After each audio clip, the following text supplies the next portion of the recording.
Let's get started. So first of all, for those who don't know us, ChallengeMe, we have an assessment and feedback solution where we put the student in the role of evaluator. We ask them to take a critical look at the work of their peers, group members, and so on. We'll see that in just a moment.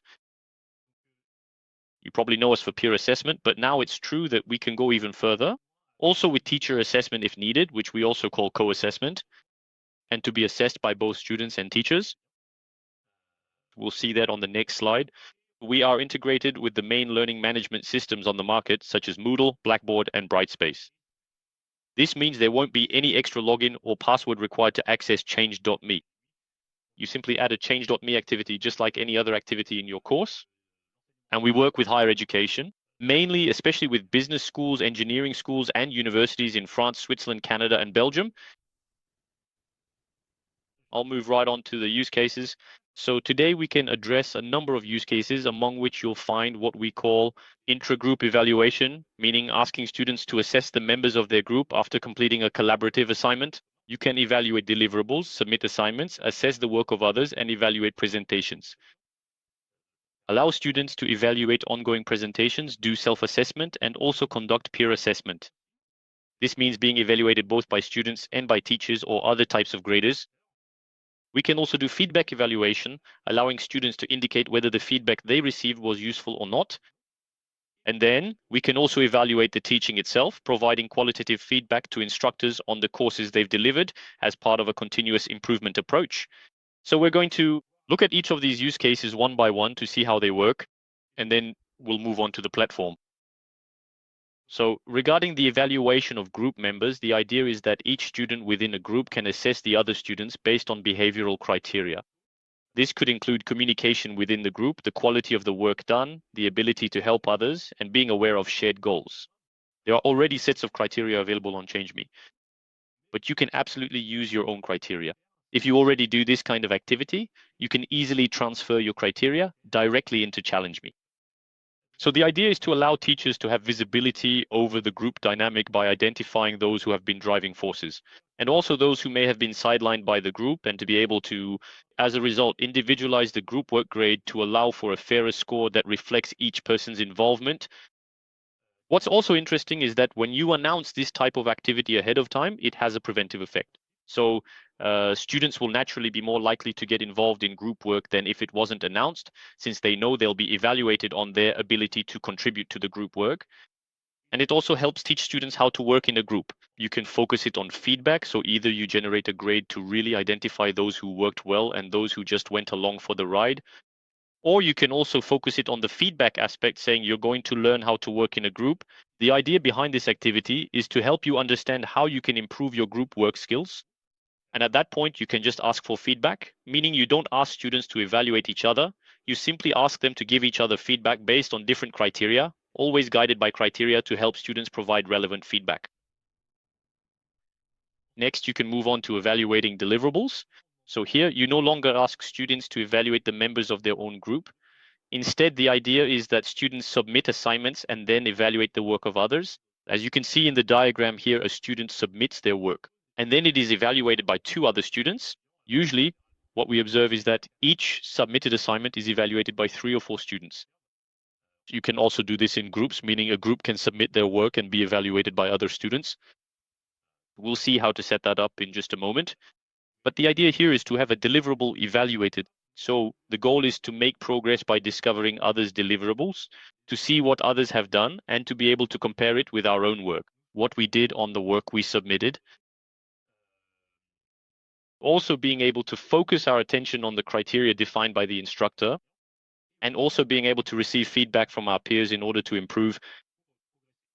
So with this format, it's true that we're talking about evaluation, but many activities are actually used simply to help students make progress. When we talk about evaluation, we immediately associate it with a grade. Indeed, we can generate a grade from it. If we have students who are mature enough to evaluate, we can use the grade and include it in the final grade. Part of the grade or the whole thing, it depends on your approach and the students you have in front of you. But you can also absolutely use it to help students improve before an exam. for example, by asking them to evaluate each other on the deliverable you requested, and also allowing them to feel reassured about whether they're completely off topic, or on the contrary, if they feel they're actually well positioned, especially in relation to the feedback they receive. So that's about deliverable evaluation. So as always, we're talking about evaluation, but it's always paired with feedback, which also enables progress, explaining to the student how they can improve. There's a variation of this format, which is called co-evaluation. So here it's about being evaluated both by students, that is your peers, and by a teacher, or even by other types of graders. This can also happen in hackathons, for example, where you might be evaluated by students, teachers, and then by an external jury. Well, we can set this up with ChallengeMe. The idea is to cross perspectives, gather different points of view, and provide varied and enriching feedback so that the student can get as much information as possible. This helps them understand how they can improve and how they measure up to what was expected of them. So peer assessment works for a deliverable. That's the most common use, but it can also be for oral presentations, for someone's involvement in the group, or for any type of approach. It's really about being evaluated by several different types of reviewers. We can also do assessments of oral presentations. So here, actually, we don't ask students to submit a piece of work, but instead they are evaluated directly by other students on a presentation they give. Now, I say presentation, but it can really be any type of performance. It could be a sports performance. We have physical education teachers who use ChallengeMe to assess sports performances. We have schools specializing in hospitality and catering that assess service, cooking performances, and so on. So it's any type of format that can't be submitted, that can't be uploaded to the platform, but that can be evaluated live. The most common are presentations, which is why we named it that way. So here the idea is to get students engaged during these presentations, to prevent them from taking a passive stance, and instead ask them to evaluate and give feedback to those presenting, so they shift to an active attitude. This way they can absorb as many concepts as possible. The feedback we get from teachers is that it also allows the more timid students to participate. That is to say, we can't have everyone participate in the questions. So here, everyone can take part, even the shyest students, and it also allows for more detailed feedback on the platform. So this activity is more of an engagement tool to help students be active during presentations. We'll also be able to do self-assessment. So here we're going to ask the student to prepare, to position themselves in relation to their contribution to the group, the work that has been done, or a specific skill. After that, it's up to you to adapt the activity according to what you want. But we will ask them to reflect on what they have accomplished, whether it's a task, a contribution, or a specific skill. So we'll see that this format can be combined with other formats. It can be used on its own, or it can also be combined with other formats if needed. And we can also use it for evaluating teaching. So here, as I mentioned earlier, it's about asking students to evaluate a course, a class they've received, in order to ultimately provide qualitative feedback to the instructor to understand what worked well and how it can be improved, thus enabling the continuous improvement of teaching. So this can be managed either by the instructor, or it can also be managed on a broader scale, meaning structuring the evaluation of teaching within the LMS at a global level if needed. There's a slide I didn't include, which is about feedback evaluation, but we can also ask students to evaluate the quality of the feedback they received. This can also be interesting, whether it's for evaluating oral presentations, deliverables, and so on. But we can ask students to evaluate, for example, I received 3 pieces of feedback. I assess the quality of these feedbacks to encourage reviewers to provide the most relevant feedback possible, and also to teach students how to give feedback. So that's a bit about the different use cases we can address with ChallengeMe. How does this translate on the platform? For those who are familiar, we'll have phases. And for those who aren't familiar, this gives me a chance to explain it to you. There will be different phases that you can use within an activity that we call a challenge. And for these phases, you'll be able to choose the ones you want to use, each with a start and end date. So we have phases for submitting work, phases for evaluating the work, evaluating group members, and self-evaluation.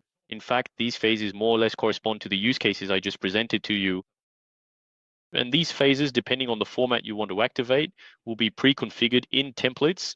So we can have the template, the evaluation of group members. That's when you want to do peer evaluation within a group, as I just explained earlier. We'll have a template with 2 phases, a group member evaluation phase and a results phase. And everything will already be pre-configured, meaning you'll already have criteria and settings specific to the template. All you'll have left to do is add the users and the desired dates, knowing that everything is editable afterwards. You can absolutely change it, but the idea is to save you as much time as possible. So you can absolutely use a template and then modify it later on. You have templates for group member evaluation, deliverable evaluation, oral presentation evaluation, self-assessment, and others. We'll see them in a moment. And you can also create something custom. So custom means you can choose the formats that interest you and include them within the same challenge. So here I created a format where we start with a self-assessment to allow the student to gauge themselves in relation to certain skills. Next, they will be asked to submit an assignment. And then this assignment will be co-evaluated by teachers, students, and professionals. The student will be able to view their results and then self-assess again on those same skills. Afterwards, we could very well ask them for a second submission, which would involve new values and so on.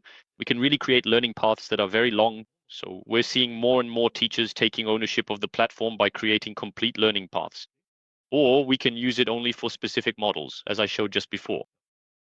So what you really need to remember here is this concept of phases, where a phase is an action that we ask a participant to do. And as a result, we have templates that correspond to use cases, and we can also create custom ones. Quickly before showing you what it looks like on the interface. So this is a small screenshot of the interface, but we'll take a look at it in just a moment.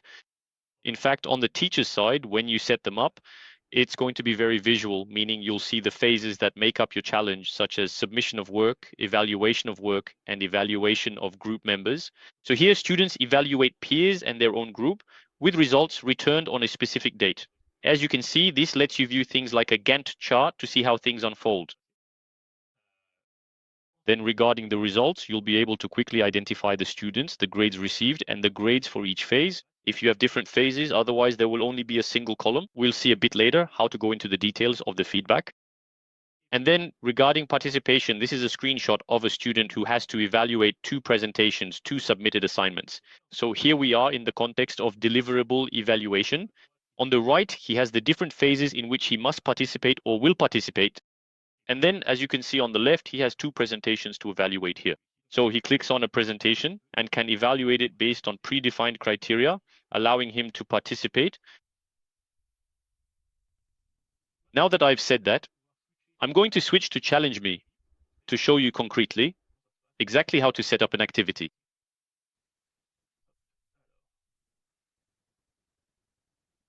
I'll start from a Moodle platform, since it's the platform most commonly used by colleagues who work with it. But we've also had quite a few using Blackboard, Brightspace, and other LMSs, especially with Camilo or Shabdu. I'm not sure how to pronounce it. But in any case, it's the same principle. That is, you have a course. Here, I'm in a course, and we're going to add a ChallengeMe activity to this course to configure it. So I'm going to switch to edit mode. And then I'll click on add an activity or resource. Here, I'm still in Moodle. I haven't entered ChallengeMe yet. So now I select the ChallengeMe activity. I'm going to name it, I'll put webinar, and then I'll click on save, display, and open in a new window. And at that point, from then on, I arrive in ChallengeMe. So if you use it directly, that is, if you don't go through an LMS, you'll access this interface by clicking on new challenge here. But when you go through an LMS, you add the development activity in the LMS so that it is linked to the challenge activity. And so here I found the templates we talked about earlier, like submission and evaluation of work, for example. This is a template where I have 3 phases, as we saw earlier. The evaluation of group members, same thing. I can look at the phases that make up this challenge. I can also click on learn more to understand the purpose of the template, what it's for, and then the benefits. And after that, there are other templates you can explore if you're interested, knowing that the most commonly used templates are at the top under popular templates. And then, if you want something custom made, you can click on create a new challenge from a template. And here you really start from scratch, and then you add the phases you're interested in one by one. So in my example, I'm going to choose the group member evaluation template, but you'll see that it's the same for submission of work for evaluation or presentation evaluation. So I click on create. Now I'm going to go through different configuration steps. First, the scheduling. I have a start date, an end date for my intra-group evaluation phase, and then a date for publishing the results. You can change the dates by clicking on them and editing the phases. I also have automatic notifications to inform students when the phase begins, and to send a reminder to those who haven't participated 24 hours before the end. Next, I can set the instructions. You can see they're already set, but you can modify them if needed. Same for the results. Then I can enroll the participants. Here, what's interesting to know is that if you're using Moodle, here I'm in the context of an intra-group assessment where each person evaluates the members of their group. I need to import groups. The groups can be present on your Moodle or on your Blackboard or another LMS. If that's the case, you can click on Enroll Participants and select the groups. And then you'll be able to retrieve the groups that are present in your LMS. I click on Select, and it adds the groups that exist in my LMS that I have chosen. So enrollment can be done quite quickly if they already exist. If you don't have any groups in the LMS, or if you don't use that feature, you can also add participants by clicking on Override. You can also use an Excel file, same thing, enroll participants from an Excel or CSV file. You click on it, and then it allows you to upload a file. Your file will need to contain at least 2 columns, one column with the participants' emails and one column with the associated group name. Once you have that file, you import it here. You'll just be asked to specify which column contains what. Select the column that contains the emails, select the column that contains the groups, and then you click Next, and it will import them in exactly the same way as I showed you earlier. And then if you don't have any groups, but you need to create some, you can also click on Generate Groups. There you'll be asked to select the students from whom you want to generate the groups. So here I'm going to select everyone. Then I can click on Select. Number of participants per team. I'll say I want teams of 5. Then I click on Generate, and it will automatically create the groups for me as well. This is an option if you don't have any groups and need to generate random ones. Next, I'll be able to go into the evaluation criteria. So what you should remember here about the participants is that you can enroll them. The students, or rather the groups, if you're working with groups, can be imported from our LMS via an Excel file or generated randomly. These are really the key points to remember. Next, we have guides available. So if you need to review exactly how to do things, you'll have access to the webinar replay and so on. You can also contact us if needed. Then we have the evaluation criteria. So here, these are the criteria that students will use as a basis for their self-assessment. What you see here is a best practice we recommend, which is to display the name of the criterion. Then we offer 4 options to explain to the student how to assess themselves. That is, students may have difficulty evaluating if we simply ask them to give a grade. This grade can also often be subjective depending on the student. Here, the idea is to break this subjectivity by defining observable elements for the student to help them assess themselves. Here, I have 4 levels per criterion. You can add more if needed. You can also edit everything. And by clicking on Edit Criterion, you can modify the information here. And afterwards, if needed, you can also add new criteria. So here, what we saw were criteria in the form of predefined options. You can also very well add criteria in the form of stars. Here, I'm adding a new criterion in the form of stars. And I'll have a new criterion in the form of 1 to 10 stars, for example. And then there's a feedback field here that you can make mandatory if needed. You can also enable preliminary feedback by criteria. So here, if I want feedback on the communication within the group criterion, I add a feedback field here. And then I'll have a feedback field that will be added here for the students so that they can also give feedback specifically on this criterion. That's for the criteria. So either you use existing criteria or you add your own criteria. And then you can also select criteria from the ChallengeMe database. So you go to predefined criteria, you choose an evaluation method. So here, predefined options, for example, and then you can select the criteria that interest you. So here, things like responding to the unexpected, market analysis, financial analysis. So then, depending on the type of challenge you are going to launch, you will also be able to search for the criteria that interest you. That's it for the criteria section. And then in the options, we can specify what we want to present to the student in terms of results. Decide to show the grade and the average by criteria, as well as the feedback received, but you could just as well say, I hide the results from the participants. So in this case, they just have to participate and the teacher has access to the results, but not the students. You can also specify that you want a grade out of 20, so set a specific grade. You can also assign weights to each phase if needed to adjust the importance of the criteria, or assign weights to each criterion to adjust the weight of each one if necessary. And then once it's completed, you can click on publish to make it accessible, or click on preview to see what it looks like from the student's perspective. So that's what I'm doing now. I want to see what it looks like before publishing. So here I'm previewing the challenge as Paul Giroud as of January 14th. I can see that Paul Giroud will have this view as of January 14th. So he will be able to evaluate each member of his group and also self-evaluate based on the criteria that were presented. The self-evaluation is not part of the grade. It's just for informational purposes to allow the teacher to compare the student's self-evaluation with the evaluation from their peers.